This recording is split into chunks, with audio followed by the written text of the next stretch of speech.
नमस्कार, वंदे मातरम। मैं हूं श्यामगिरी। आप देख रहे हैं हमारा चैनल मुद्दा भारत का। मुद्दा भारत का यानी मुद्दा आपका।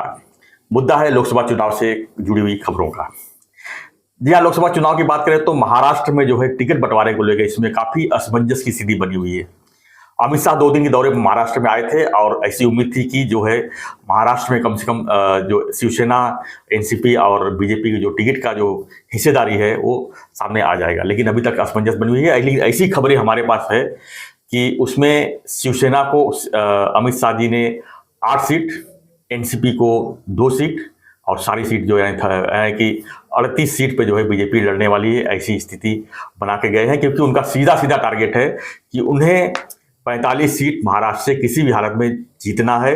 45 प्लस का जो उनका टारगेट है उसके लिए वो कोई कंप्रोमाइज नहीं करेंगे। तो क्या ऐसे में एकनाथ शिंदे जी जो है 8 सीट पे मान जाएंगे? क्या अजीत दादा 2 सीट पर अपने आप को मान लेंगे? इसी पर हम चर्चा करेंगे। हमारे साथ में नव भारत के वरिष्ठ पत्रकार सूर्यप्रकाश मिश्रा जी। हम जानेंगे कि महाराष्ट्र में क्या लोकसभा में बगावत के सुर देखने को मिलेंगे। जिस तरह से महाविकास आघाड़ी में फाइट चल रही है सीट को लेके, क्या महायुति में भी जो है इस तरह की स्थिति पैदा होगी? क्योंकि हमने कल भी वीडियो बनाया था अनिल थत्ते जी के साथ, उनका साफ साफ कहना था कि कम से कम शिवसेना में तो जो है बगावत के सुर जरूर देखने को मिलेंगे। बीजेपी में अनुशासन के लोग हैं, अनुशासित रहते हैं, लेकिन बाकी जो पार्टियां हैं इसमें काफी असमंजस की स्थिति बन जाती है। तो इसी पर चर्चा कर लेते हैं, देखते हैं क्या है स्थिति, क्या है मनस्थिति लोगों की। सर, स्वागत है एक बार फिर से हमारे चैनल में। क्या कहेंगे महाराष्ट्र की जो लोकसभा का स्थिति है, काफी ऐसे दिख रही है सीट बंटवारे के लेके। आगे की स्थिति तो और कठिन हो जाएगी फिर अगर ऐसी स्थिति बनी तो। नहीं, ये तो बिल्कुल सही है कि महाराष्ट्र की जो लोकसभा सीटों का बंटवारा है वो दोनों तरफ फंसा हुआ है। जैसे आप एनडीए में भी देख रहे हैं, महायुति का भी वही स्थिति है और इंडिया की भी वही स्थिति है कि भाई लोकसभा चुनाव में, और इसमें जो है बीजेपी के दोनों हाथों में लड्डू है, ये कहना कोई अतिशयोक्ति नहीं होगी। क्योंकि बीजेपी के हौसले थोड़े ज्यादा बुलंद हैं और दो पार्टियां तोड़ी हैं बीजेपी के। एक पहले भी मैंने कहा है कि बीजेपी के पास इस समय शासन संसाधनों की कमी नहीं है और वो चुनाव लड़ना और चुनाव जितवाने में इस समय माहिर माने जा रहे हैं। तो जहां तक आपने महायुति की बात की, गठबंधन की सरकार है, तीनों माननीय मुख्यमंत्री एकनाथ शिंदे जी के नेतृत्व में सरकार चल रही है।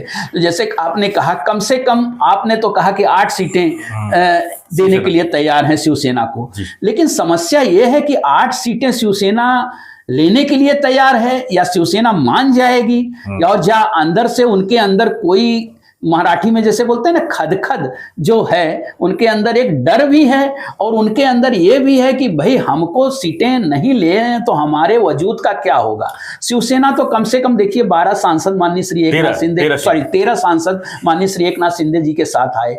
अब उसमें से कुछ ये भी चर्चा चलती, कुछ सांसद बीजेपी के टिकट पर चुनाव लड़ना चाहते हैं। तो बीजेपी ने एक अलग तरीके से एक पासा फेंका है। माने वो बोलते हैं ना, बीजेपी के चाणक्य कहे जाने वाले अमित शाह जी राष्ट्रीय स्तर पर, तो वो खुद 2 दिन आए और दोनों जन से चर्चा की। लेकिन ये भी आप समझ लीजिए कि शिवसेना कम से कम 10 सीटों पर और एनसीपी कम से कम 6 सीटों पर नहीं मानने वाली है। मतलब इससे कम सीटों पर, मतलब एक 48 सीटें हैं लोकसभा की। बीजेपी स्वयं चाहती है कि 32 सीटों पर हम लड़े। जहां से अंदर खाने की खबर मैं बता रहा हूं आपको कि 32 सीटों पर खुद लड़ना चाहते हैं, मतलब 2/3 सीटों पे, और बाकी 1/3 सीट जो है 16 सीटें जो बचती हैं, तो उसमें 10 सीटें शिंदे गुट को और 6 सीटें ज्यादा से ज्यादा 6 सीटें उसमें नहीं मान रहे ना, नहीं मान रहे हैं।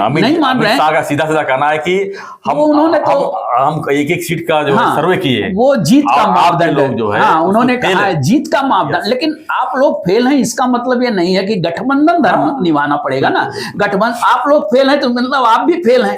गठबंधन में हैं आप, जब आप फेल हैं तो आप भी फेल हो सकते हैं ना। जब गठबंधन में, जैसे ठाणे लोकसभा सीट की बात होती है, हम भाई ठाणे लोकसभा सीट जानते हैं कि ये स्वर्गीय आनंद दिघे जी ने ये जिद करके मांग कर ली थी, और ये ठाणे लोकसभा सीट जो है ये शिवसेना का गढ़ मानी जाती रही है। 3 दशक से लगभग 1992 मतलब 96 के चुनाव से ही ये सीट, जो सही कह रहे हैं 28 साल से ये सीट जो है शिवसेना के पास। भले शिवसेना का विभाजन हुआ, इस समय माननीय सांसद राजन विचारे जी हैं, वो उद्धव गुट के साथ हैं, लेकिन ये सीट, हाँ, ये सीट शिवसेना की, जैसे बोला ना जाता है, माननीय एकनाथ शिंदे जी का ये होम ग्राउंड ग्राउंड है थाने, तो होम ग्राउंड अगर अपना वो छोड़ देंगे या और सीटें छोड़ दें, कल्याण की सीटें छोड़ दें और सीटें छोड़ दी, तो वजूद कहां बचेगा। अब जैसे वो 6 सीटों 5 सीटों से कम अगर अजीत पवार जी लड़ेंगे तो उनका क्या आज वजूद बचेगा। वजूद की लड़ाई है यहाँ जो आप बोल रहे हैं, कम से कम इज्जत की, मतलब उन्होंने कहा कि सम्मानजनक स्थिति में हमको है। अमित शाह ने ये कह के गए हैं 8 और 2।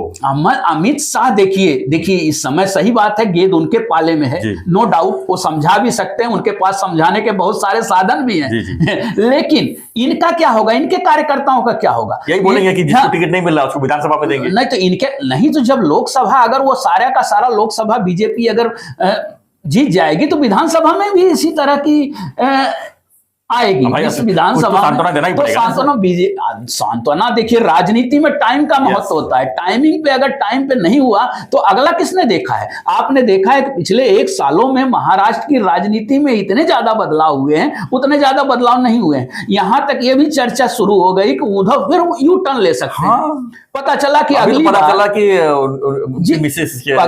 मिसेस और उनके आदित्य ठाकरे जी मोदी जी से मिलकर आए हैं। तो राजनीति में कुछ भी संभव है। राजनीति का ऊंट कब किस करवट बदलता है, किस करवट बैठता है, तो वो कोई नहीं कहा जा सकता। तो लेकिन टाइमिंग में इस समय अगर इस समय इनको अपने मन माफिक सीटें नहीं मिलती हैं तो इनका नुकसान हो सकता है। अब जैसे थाने की सीट है, थाने की सीट अगर शिवसेना लेती है तो उनके लिए एक सीट पाना यह आसान होगा। कल्याण सीट ठीक है, कल्याण सिंह डॉक्टर श्रीकांत शिंदे जी को 100% मिल रही है और वो पूरी तरह उसमें सफल भी हो सकते हैं। और बीजेपी खुद चाहेगी 45 के पार की बात आप करते हो, ठीक है, 45 के पार की बात का 32 आप अगर लड़ते हो, अगर 16 उनको देते हो, अगर उतनी सीटें 45 नहीं 42 सीटें भी आती हैं तो कम से कम 7 में लड़के, ये तीनों साथ में लड़ेंगे ना, तो बीजेपी की ताकत भी रहेगी, इनकी भी ताकत, उनकी भी ताकत। यहाँ ये नहीं है कि आपकी ताकत इतनी है, मेरी ताकत, तो ताकत के अनुसार ही दे रहे हैं। लेकिन ताकत से भी और कम आग के अगर देंगे तो उनके कार्यकर्ता नाराज हो सकते हैं। अब छगन भुजबल जी ने वहां कल अभी कहा कि भाई देखना, जितना शिवसेना को दे रहे हैं उतनी हमको भी चाहिए। वो 10-10 की बात कर रहे हैं। तो 6 सीटें भी अगर उनको नहीं मिली, जैसे कहा जा रहा है 2 सीट पे अजीत पवार समझौता करेंगे, ऐसा मुझे नहीं लगता। और शिंदे जी भी 10 सीट के नीचे समझौता करेंगे, ऐसा नहीं लगता। ऐसा अगर करते हैं ना तो एक तरह से राजनीति के, उनकी अपनी राजनीति के लिए एक घातक। ऐसी स्थिति में बहुत से लोग बोलने चले जाएंगे, बोलेंगे वाटम जगह खाली है। बिल्कुल वाटम में तो तैयार है सब लेने के लिए। बहुत सारी चीजें हैं। जैसे थाने की लोकसभा सीट पे है तो वो उनके कहा गया कि उनके उम्मीदवार हैं, उनके शिंदे जी के पास बहुत सक्षम उम्मीदवार हैं। रविंद्र फाटक जी हैं, उनके सक्षम उम्मीदवार हैं। प्रताप सरनाइक जी उनके सक्षम उम्मीदवार रहे, 3 बार के विधायक रहे हैं।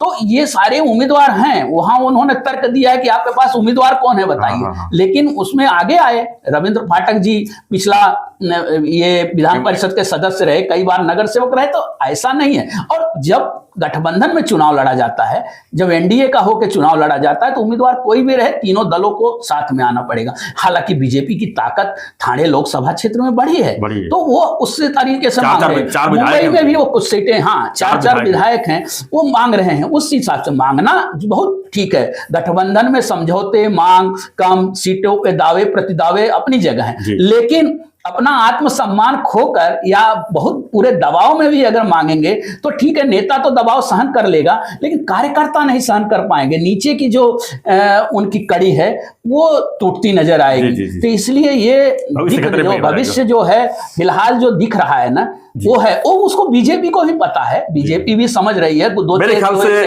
कल तक मेरे ख्याल से फैसला हो जाएगा, फैसला हो जाना चाहिए। जो 8 और 2 वाला हिसाब किताब में थोड़ा गड़बड़ है, लेकिन 1-2 सीट आगे पीछे करके एडजस्ट करना ही पड़ेगा। नहीं, मुझे 8-2 आपने कहा, मुझे तो 2 पे तो विश्वास नहीं होता, वहां 8 पे नहीं होता। हम तो सोच रहे हैं 10 तक सीटें हो सकता है। माननीय एकनाथ शिंदे जी को 10 सीटें देंगे और 6 सीटें इनको देंगे और 32 सीटों पर ज्यादा से ज्यादा। पिछली बार देखिए 25 सीटों पर लड़ा था उन्होंने चुनाव, इस बार 7 सीटें वो अपने पाले में ज्यादा ले आने चाहते हैं। तो मुझे ये लगता है कि इतना भी नहीं तानेंगे कि टूट जाए। अमित शाह भी बहुत बड़े रणनीतिकार हैं, वो भी जानते हैं, वो तानने की भी कोशिश करेंगे, उनके हाथ में आज है।